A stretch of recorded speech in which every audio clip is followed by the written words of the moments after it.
নমস্কাৰ বাইদেউসকল, ৰাজ্যৰ অংগনাবাদী কৰ্মী সহায়িকা, ৰন্ধনকৰ্মী আৰু আশাকৰ্মীসকলৰ দৰমহা বৃদ্ধিৰ ওপৰত মুখ্যমন্ত্ৰীয়ে যি বৃহৎ ঘোষণা কৰিছে, এয়া নিশ্চয় এটা অত্যন্ত সুখবৰ।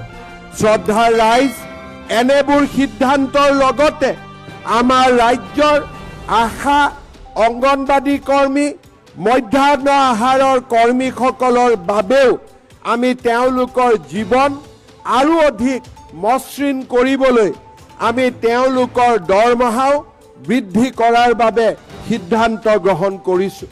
শ্ৰদ্ধাৰ ৰাইজ, এই সময়ছোৱাৰ ভিতৰতে গতিকে লগৰ বান্ধৱীসকলক ভিডিঅ'টো শ্বেয়াৰ কৰি আজিৰ এই গুৰুত্বপূৰ্ণ খবৰটো জনাই দিব আৰু নতুনকৈ অহা বাইদেউসকলে আমাৰ এই চেনেলটো ছাবস্ক্ৰাইব কৰি ল'ব। ধন্যবাদ।